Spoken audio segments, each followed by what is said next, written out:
welcome to yet another episode of Raising Intentionally, the place where I like to share a raw and real reel of my parenting experiences as my little share in helping raise consciousness and intentionality around parenting.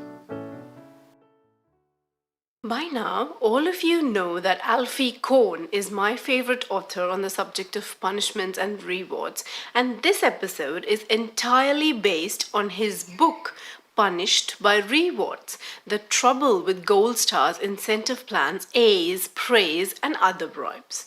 First, this is an incredible book which I think that every parent must read. But I also understand that it might be a bit too much for some of us who are not exactly avid readers, or for those of us who don't enjoy reading this genre of books. So for those of you who don't want to go through the trouble of reading the entire book, I wanted to highlight from this book some real experiments in the study of psychology that were conducted in the past to find out the efficacy of reward systems and what their conclusions were. So here we go.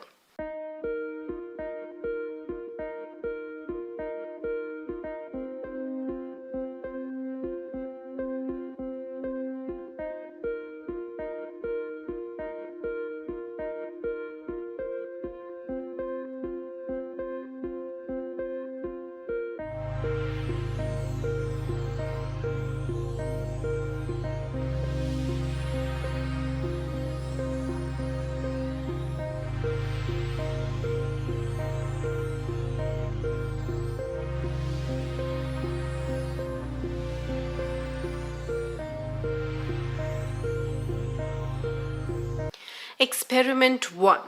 Sam Glucksberg published the result of his own dissertation research at New York University in 1962. The subjects of his experiment were undergraduates, 128 of them in all, who were brought into the laboratory individually. Each was given a box of matchsticks, a box of thumbtacks, and a candle, and they were told to mount the candle on a wall using only these materials. They were supposed to figure out that an empty box could be tacked to the wall and the candle placed on top of it. Some of the students were given empty boxes with matches and tacks to the side, while others got full boxes, which made the solution much less obvious. Some subjects, termed low drive for the purpose of this study, were offered no prize and were told that this experiment was intended at obtaining data about the time needed to solve this problem.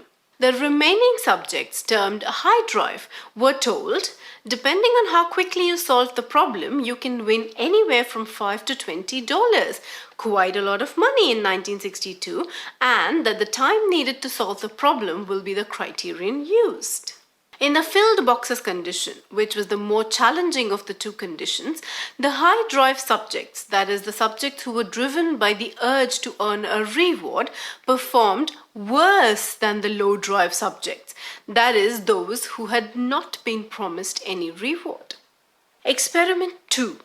In the early 1970s, Janet Spence, a psychologist at the University of Texas who later became the president of the American Psychological Association, published a study in which children were asked to remember which of two words was right.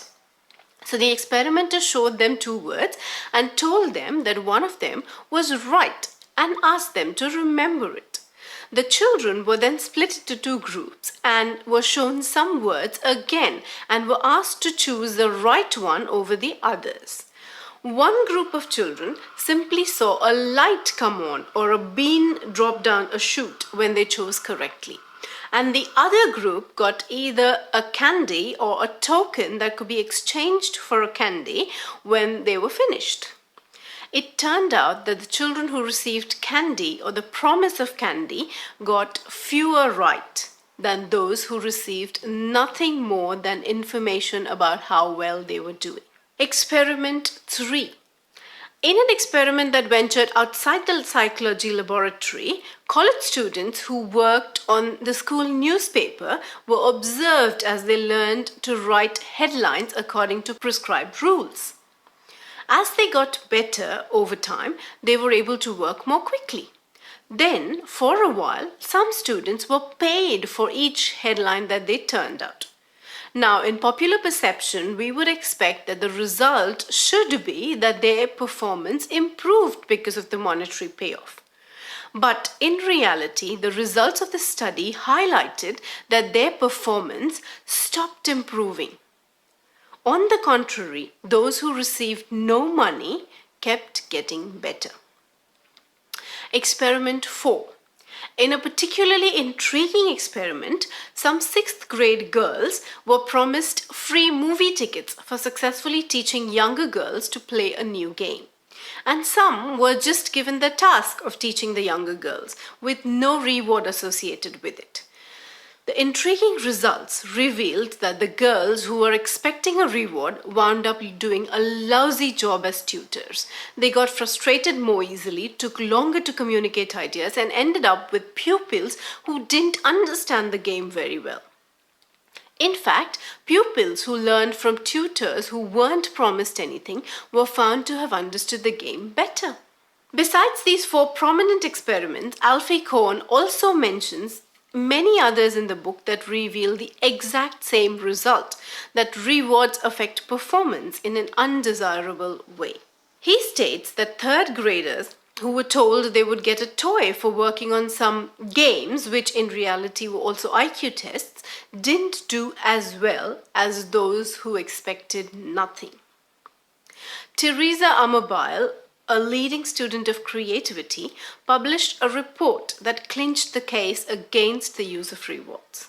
Young creative writers who merely spent 5 minutes thinking about the rewards their work could bring, such as money or public recognition, wrote less creative poetry than others who hadn't been reflecting on these reasons for pursuing their craft.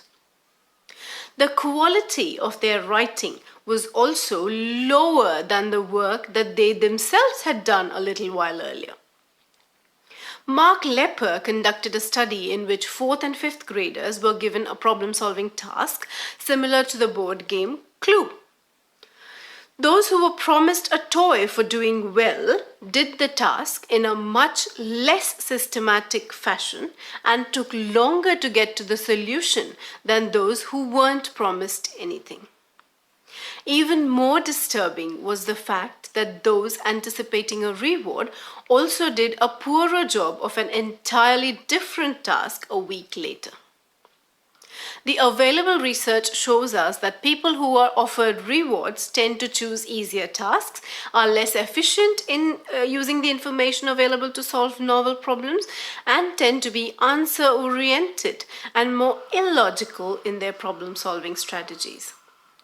They seem to work harder and produce more activity, but the activity is of a lower quality, contains more errors, and is more stereotyped and less creative than the work of comparable, non-rewarded subjects working on the same problems.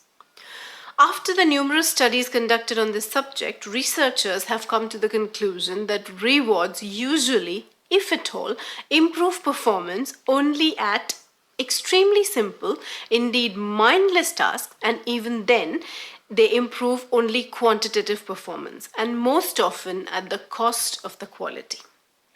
So I think it is time that we ask the important questions and take an intentional approach to using rewards as we raise our little ones. Do we want our children's motivation to lie in a mere carrot that someone dangles in exchange for getting something done?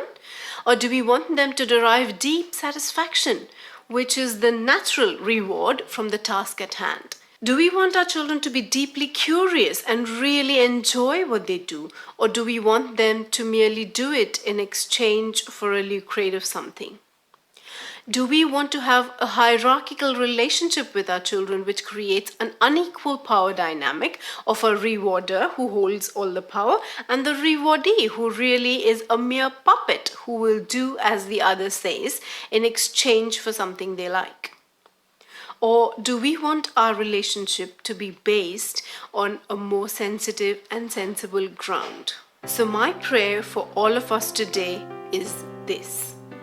May all of us have the strength to preserve the sanctity, transparency, and trust in the relationship that we share with our children.